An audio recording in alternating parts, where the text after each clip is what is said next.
Hi, I'm Belinda, and I want to show you something interesting. Imagine I'm 8 years old, just for a minute, and I'm playing this kids app, this restaurant game that lots of other kids also play. It didn't ask me for my age or anything, because it says it's for everyone, or kids above 4.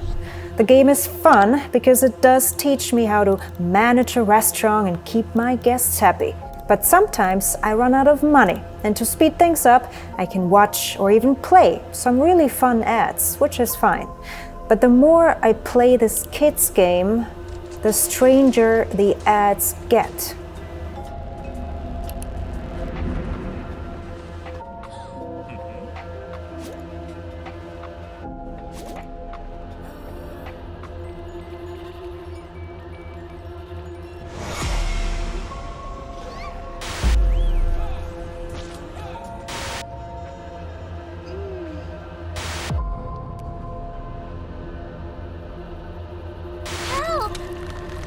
Jesus. And before I know it, I've fallen victim to something so insidious, it's corrupting my young, developing mind. We are talking about your children being exposed to sexually inappropriate and explicit content. The ads on children's apps are the gateway to the darker side of the internet. This ad popped up where it said, imagine you had x-ray vision. It was actually 2 adult women that were completely naked. And you need to understand how dangerous exposure to even a 5 or 10-second ad can be. Ads and in-app purchases are how free apps make money. But the shocker is 95% of kids' games, trusted by millions of parents, aren't for kids at all. Instead, they are full of hidden costs, manipulative ads, and tactics straight out of a casino that do nothing but turn kids into hypersexualized, addicted consumers.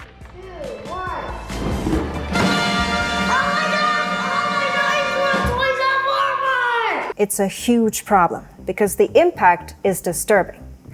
But how did we even get here? And what's the impact? I mean, if 95% of kids' games openly deceive, how can any of this be even legal? Well, maybe it isn't, because there's one dirty little secret that keeps millions of families in the dark.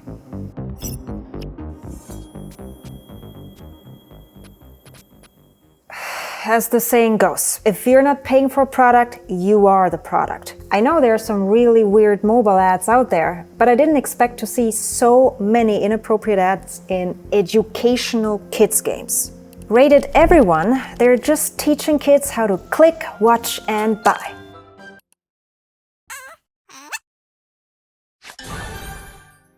Yes, I know, there are paid ad-free versions, but parents usually hesitate to buy them because kids always want something new.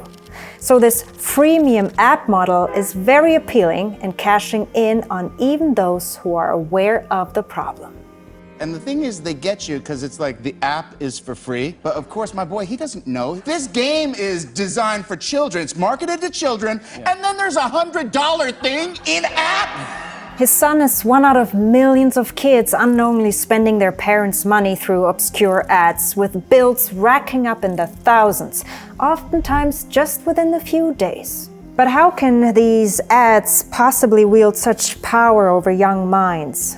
Well, kids don't really understand what ads are until they're about 8 years old. Before that, they see ads as a normal entertainment, no filter. And the earlier a kid learns about a brand, the more likely they'll want the product later. Many believe children's apps shouldn't even have ads in them. But kids are a multi-billion-dollar industry, so there's just too much money to be made. We're talking $6 billion in revenue in the educational app market alone, with kids' apps accounting for 20% of that. And when over 80% of kids under 5 have access to mobile devices, it's no surprise that aggressive casino-like marketing is being used left and right. I couldn't believe how any of this is even allowed. Where are the regulations? And for how long has this been going on? It seems it's been going on for as long as kids have been watching TV. Hey, it's Hasbro. Hasbro makes toys. What's new, Hasbro? Mr. and Mrs. Potato Head with their own cars and trailers. That's what's new. Hasbro, the company that owns pretty much every toy brand out there, launched the first ever TV ad promoting a toy directly to kids, not their parents. It was revolutionary because never before did a toy on TV speak directly to kids. But it also opened the floodgate for advertisers to deploy very sneaky tactics. One of them is known as the nag factor, where kids are exposed to the same product over and over again until they pester their parents to buy it. The other, more powerful one is host selling, where a child's favorite character speaks to them directly, knowing full well how much kids trust them. Smurfberry Crunch, a very smurfy part of this nutritious breakfast. But back then, once the public caught on to this trickery, host selling was eventually banned. But it wasn't until the Children's Television Act of 1990 when kids' ads were fully regulated. Regulations that still apply today, but just to TV. The problem is, TV is no longer a first choice of entertainment for kids. Mobile games are. And there, ads play by their own rules. So much so that host selling and all these sneaky tactics are making their comeback. And that in 5 different ways. Number 1, banner ads. You've definitely seen them before, flashing and bouncing to catch everyone's eye and drag them into yet another free game. Native ads are those that blend in so well you might not even spot them. And then there are pop-up ads, the ones that drive us all nuts, taking over the screen for a solid 20 seconds before that X pops up.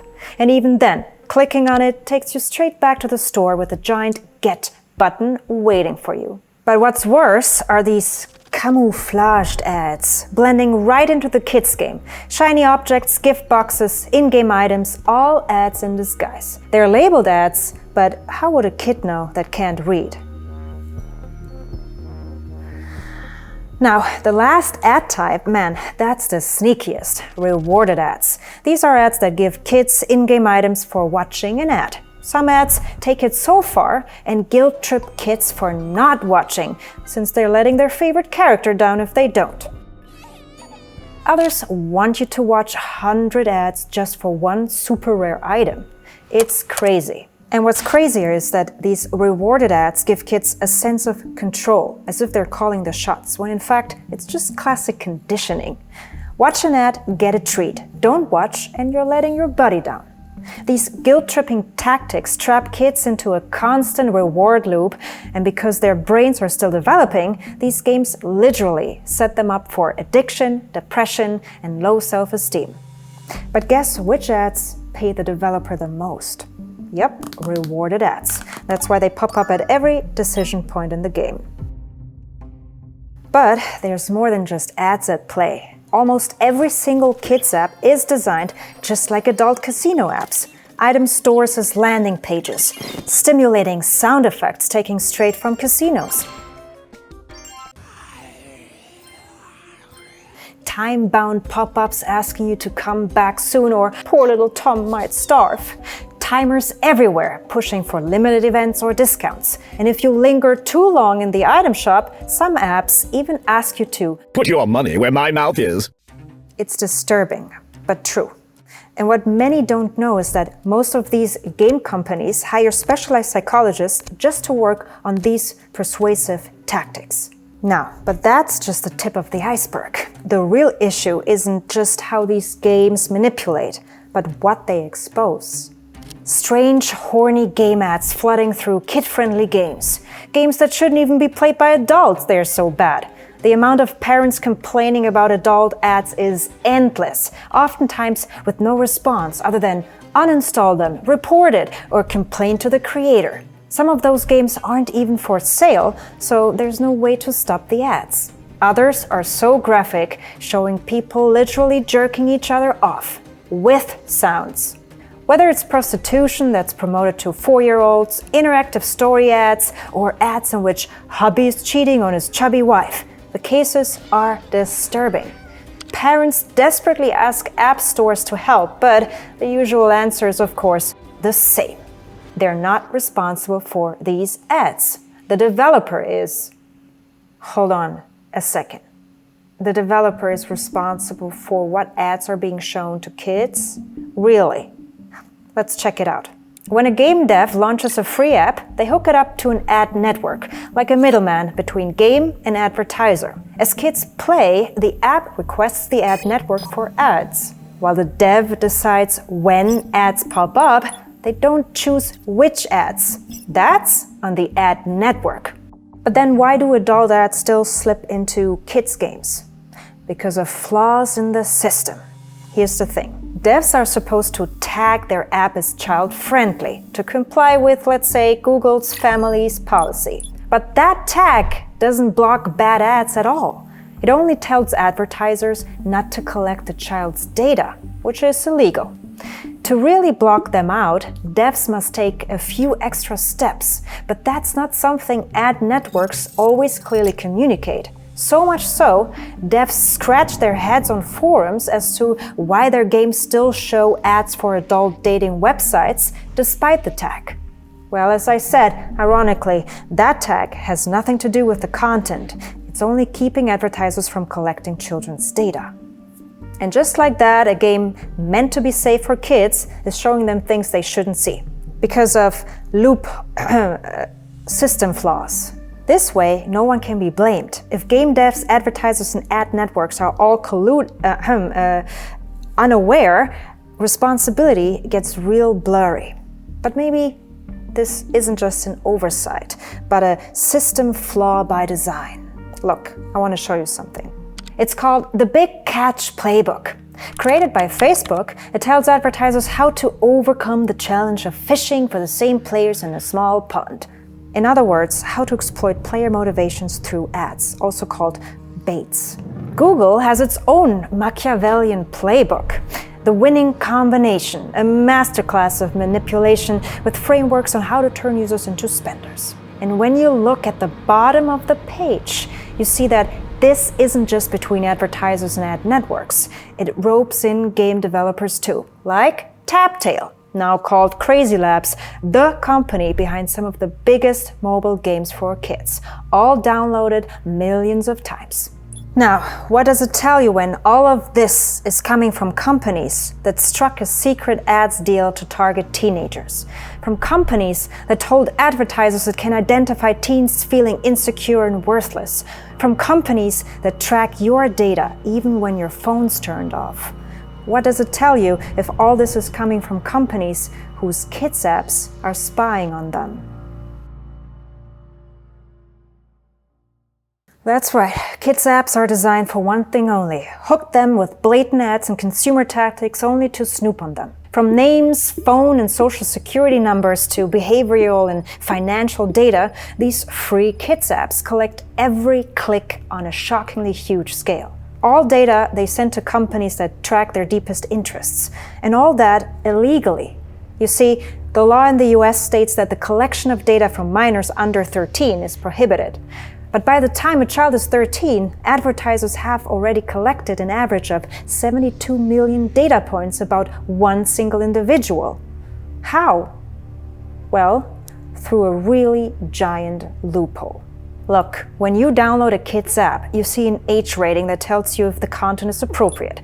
But it doesn't say anything about how the app treats a child's data. So by labeling an app as everyone and setting the default age to something like 2000 or 2001, it assumes all players are adults. That way, companies can claim they don't know who's actually using it. And if they don't know who's actually using it, they can pretend their app is a general audience app made for everybody, and they can freely track personal data left and right. Et voila, just like that, they bypass policies. Mission complete. Now, what do app store owners do about it? Enabling it. While they promise you they'll do what's best for your family, they rather do what's best for their year-over-year growth metric. There's a mountain of studies showing just how many kids' apps are sending out very private information, all because data is the new gold. Because the more data, the more advertisers can predict your buying habits. The more data, the better developers can tweak the game to keep you hooked. The more data, the better app stores can maximize profits. Plus, both Apple's and Google's privacy policies are so vaguely written that may not include third-party ads, really means it may include third-party ads. It's heartbreaking, I know. Even if some of you think it's an open secret, there are so many trusting parents out there that have no idea what's going on. I played one of those Crazy Labs kids games, and the first prompt that popped up was, on the next pop-up, allow tracking to help support the game and keep it free. It'll allow us to provide you with the best personalized ads for you. A kid can't read or understand that, so of course it's gonna click on allow. So, how is this gonna end? Honestly, it won't. There's just too much money to be made in a culture dominated by multinational corporations. Sure, they get sued, but the fee they're paying is peanuts compared to the profit they can make from millions of unsuspecting parents and children. It just won't end unless we take action. That doesn't mean we should avoid free apps, but we should play them consciously. There are so many healthy, kid-friendly apps out there without ads and for little money that prioritize education over profit. Websites like Common Sense Media are a great resource to help families find the right kids apps. But what we really need is a Children's Television Act 2.0, but for mobile apps. Because in a world of too many choices and too little trust, we need to just make sure that our kids are not the price at play.